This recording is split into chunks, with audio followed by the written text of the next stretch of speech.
Bismillahirrahmanirrahim. Assalamualaikum warahmatullahi wabarakatuh. Alhamdulillah, kita berjumpa lagi. Selawat dan salam selalu dan tetap tercurahkan kepada junjungan kita Nabi besar Muhammad sallallahu alaihi wasallam.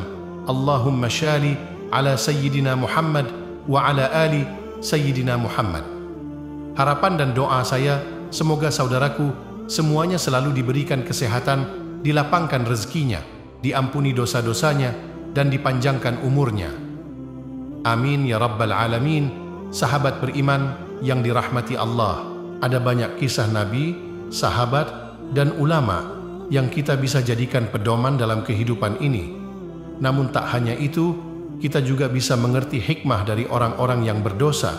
Salah satunya adalah orang fasik di zaman Nabi Musa alaihi salam yang dicintai Allah subhanahu wa ta'ala. Seperti apakah ciri-ciri orang fasik? Mengapa Allah subhanahu wa ta'ala mencintainya, sedangkan orang-orang membenci? Bagaimana ia mengakui dosa-dosanya? Sahabat beriman yang dirahmati Allah, siapakah orang fasik itu? Fasik digunakan untuk menyebut orang-orang yang menolak dan menentang syariat Allah subhanahu wa ta'ala, baik seluruhnya maupun sebagian. Dalam kitab Al-Mufradat fi Gharif Al-Quran disebutkan bahwa orang fasik adalah orang-orang yang melakukan dosa, baik dosa kepada Allah subhanahu wa ta'ala maupun kepada sesama manusia. Di dalam Al-Quran disebutkan bahwa orang-orang fasik adalah orang yang lupa terhadap Allah subhanahu wa ta'ala. Allah subhanahu wa ta'ala berfirman, dan janganlah kamu seperti orang-orang yang lupa kepada Allah, lalu Allah menjadikan mereka lupa kepada diri mereka sendiri. Mereka itulah orang-orang yang fasik. Quran Surah Al-Hasyr ayat 19. Mengapa Allah subhanahu wa ta'ala mencintai seseorang yang fasik? Memang orang fasik adalah orang yang berdosa, namun ada orang fasik di zaman Nabi Musa alaihi salam yang dicintai Allah subhanahu wa ta'ala. Siapakah dia? Dalam kitab Al-Mawa'iz Al-Ufuriyah terdapat kisah orang fasik di zaman Nabi Musa alaihi salam yang dicintai oleh Allah subhanahu wa ta'ala. Saat meninggal, jenazahnya dibuang oleh warga, tak ada yang mau mengurus jenazahnya. Allah subhanahu wa ta'ala lalu berfirman kepada Nabi Musa alaihi salam, "Wahai Musa, ada seseorang yang mati di daerah Pulan pada tempat sampah. Dia adalah seorang wali dari para waliku. Mereka belum memandikannya, belum mengkafaninya, dan belum menguburkannya. Maka pergilah engkau, mandikanlah, kafanilah, salatlah, dan kuburkan dia." Nabi Musa alaihi salam lalu mendatangi tempat itu. Beliau juga menanyakan kepada orang-orang di mana jasad itu. Tak lupa beliau juga bertanya tentang alasan mereka tak memandikan dan menguburkan jenazah itu. Orang-orang tersebut memberitahu bahwa orang yang meninggal itu adalah orang yang fasik. Nabi Musa alaihi salam pun melihat jenazah orang itu terbuang di tempat sampah.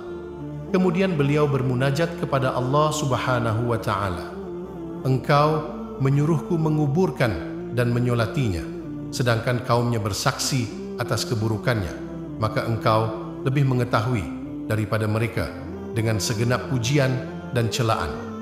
Allah subhanahu wa ta'ala lalu menjawab, "Wahai Musa, kaumnya benar pada apa yang telah mereka ceritakan tentang keburukan dan kelakuannya.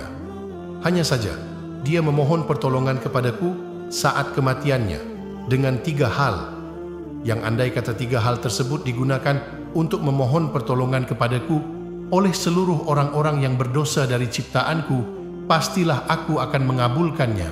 Bagaimana aku tidak menyayanginya, sedangkan dia telah memohon sendiri, dan aku adalah maha penyayang dari semua penyayang." Sahabat beriman, seperti apa pengakuan dosa orang tersebut kepada Allah subhanahu wa ta'ala? Nabi Musa alaihi salam pun menanyakan 3 hal yang membuat orang itu diampuni. Allah subhanahu wa ta'ala lalu memberitahu kepada utusannya. Pertama, saat kematian mendekati, ia mengakui telah banyak melakukan kemaksiatan, namun di dalam lubuk hatinya, ia sebenarnya membenci kemaksiatan yang ia lakukan. Hal itu ternyata dipengaruhi oleh beberapa alasan. Apakah itu? Yaitu hawa nafsu, teman yang buruk, dan iblis yang dilaknat Allah. 3 hal itulah yang menjadikan laki-laki itu menjadi orang fasik. Ia pun lalu meminta ampun kepada Allah Subhanahu wa ta'ala.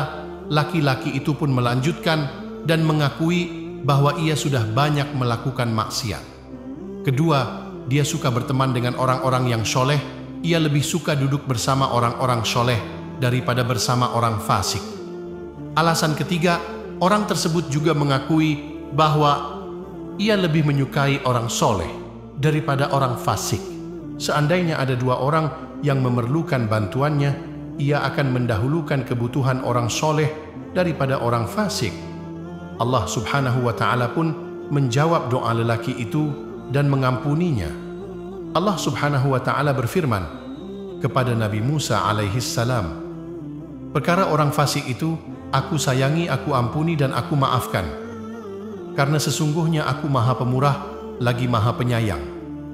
Khususnya kepada orang yang mengakui dosa kepadaku, dan orang ingin mengakui dosa, maka aku mengampuninya dan memaafkannya. Lakukan apa yang aku perintahkan, karena aku mengampuni dengan kehormatannya untuk orang yang menyalati jenazahnya dan menghindari pemakamannya."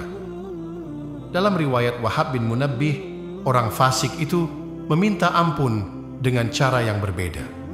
"Wahai Tuhanku, andai kata Engkau memaafkan dan mengampuni dosa-dosaku, maka bergembiralah para walimu dan para nabimu, dan bersedih setan musuhku dan musuhmu, dan andai kata Engkau mengazabku sebab dosaku, maka setan dan teman-temannya akan bergembira, dan bersedihlah para nabi dan para wali. Dan sesungguhnya aku mengetahui bahwa kegembiraan para wali menurutmu lebih disukai daripada kegembiraan setan dan teman-temannya. Maka ampunilah aku. Wahai Allah, sesungguhnya Engkau lebih mengetahui dariku apa yang aku katakan. Maka sayangilah aku dan maafkanlah aku." Sahabat beriman yang dirahmati Allah, itulah kisah orang fasik yang dicintai oleh Allah Subhanahu wa ta'ala. Kisah ini terjadi di zaman Nabi Musa alaihi salam. Orang-orang pada saat itu tak ada yang mau mengurus jenazah orang fasik tersebut. Hal itu karena ia adalah orang yang suka bermaksiat. Namun di akhir hayatnya ia mengakui dosa-dosanya dan meminta ampun. Oleh sebab itu ia diampuni oleh Allah Subhanahu wa ta'ala. Lalu Allah Subhanahu wa ta'ala mengutus Nabi Musa alaihi salam untuk mengurus jenazah orang itu. Kisah ini memberikan pelajaran bahwa ampunan Allah Subhanahu wa ta'ala begitu luas bagi hambanya yang bertaubat. Hal ini sesuai firman Allah Subhanahu wa ta'ala dalam Al-Quran. Sesungguhnya Tuhan sangat luas ampunannya.